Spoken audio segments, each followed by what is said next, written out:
All right, well, let's talk one of the biggest headwinds to the market right now, which of course is coronavirus. As I had mentioned, record high daily case figures here in the United States. So let's chat this now with Dr. Rishi Desai, Chief Medical Officer at Osmosis.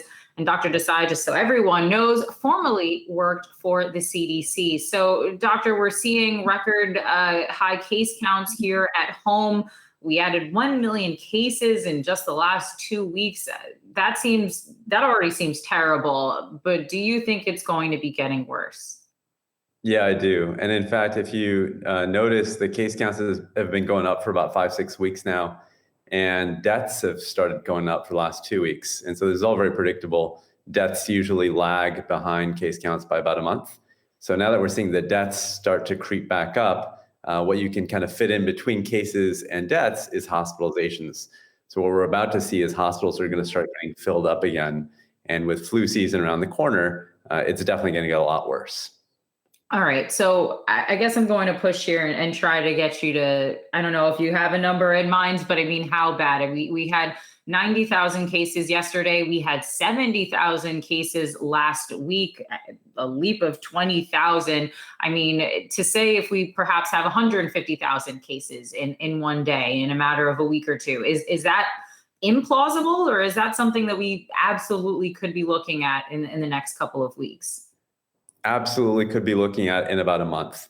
So if you look at the trend line, it's going up pretty aggressively. And in fact, you cited a couple of numbers which are helpful. We were around 50,000 if you look back about a month, and now we're at close to 80, 90,000. So we've already jumped 40,000 in a month. Could we jump again? Certainly, and it's going up very, very quickly. So that's very plausible. I would say maybe a month, 6 weeks out.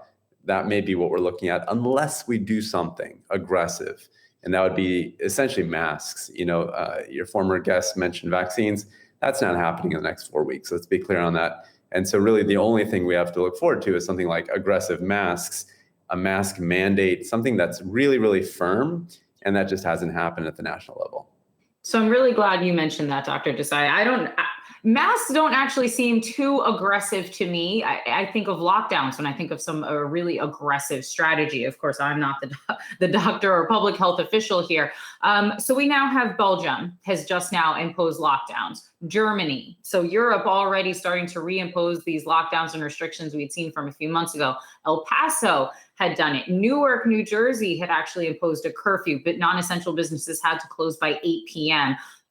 Do you think that we are approaching a scenario now where officials are going to say, listen, we are now in a state where we actually have to go back to that state of lockdowns like we had back in March, where flights have to be canceled, where people are going to have to stay indoors for several weeks? Are we reaching that breaking point, do you think? Yeah, very much. I mean, I think essentially if you can't trust the American people to do the right thing on their own, which is to wear a mask, then we're going to have to take more severe measures to make sure that we don't spread this to all the folks out there that are vulnerable. And the vast majority of people, let's be clear, 90% or so plus people out there are all vulnerable to getting this. And so we're still a long, long, long way from saying, oh, enough of us have had this to where it's herd immunity and all that kind of stuff. So yeah, that absolutely may be necessary, especially if hospitals start to fill up. I mean, what alternative is there? I'm wondering what is the way to stem the tide?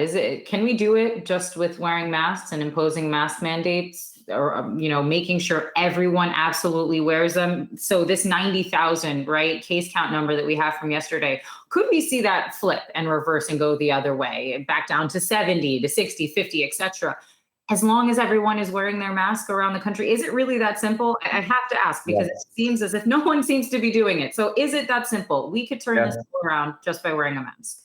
Yes, it's that simple. I mean, if everyone wore a mask, it's pretty straightforward. The virus is dramatically affected by that. You just can't get the same transmission rate. So yeah, it's that simple. And the fact that we've, basically banged our heads against walls for months now trying to get this message across, it's pretty frustrating, right? I mean, you've been out here trying to get people to do this. I've been trying to get people to do this. And here we are with case counts going up into winter with flu season coming upon us.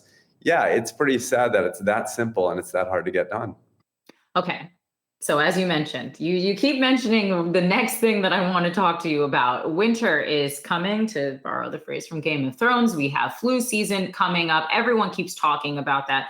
I'm hoping that you could maybe break down for us why that's going to impact this virus. How does winter impact coronavirus, and how does the flu really play into it? Is it just because people think they might have a flu and not the coronavirus? Is it that so many people now are getting sick with both, or have to go to the hospital? How is this going to play and factor into what we're seeing over the next few months? So there's a number of ideas around why viruses like the cold winter season so much. I'll just throw out some of these concepts, and some of them are theoretical. Some seem kind of obvious and practical, but let me just go through them one by one. One, viruses have to get from person A to person B. The more those two folks, A and B, are around each other in close proximity, the easier that becomes. So that's usually household settings. And if it's cold outside, where are you? Usually in a car, in your house. And so that's one big reason. People are closer to each other, and it's kind of basic statistics. The more you're around each other, the more chance it's going to go from person A to person B. Number two, the virus generally thrives for a longer period of time outside when it's on objects, doorknobs, cell phones, when it's cooler. So that's another reason why it kind of likes the winter months much more. A third reason is that other viruses are doing the same thing. And so if they go and infect you, then all of a sudden your immune system's hit already. It's not as capable of kind of warding off a second attack. And so the viruses like to kind of play off each other a bit. And so that's a third reason why this might be happening. There are a number of these reasons that are posited, but what we do see practically is that every winter season, you see these viruses kind of uptick, many of them. And coronaviruses in particular do this. And so that's why we suspect COVID-19 is going to really hit us hard. On the flip side, think about our healthcare system. You're already seeing a healthcare system that even before COVID-19, we were taxed at 90%, 99% in some cases of bed capacity. Now, all of a sudden, you've got hundreds of thousands of new folks that are coming to the hospital looking for a bed. That's going to be really an untenable situation, right? So that's why winter is going to be so dramatic, and why we're saying winter is coming.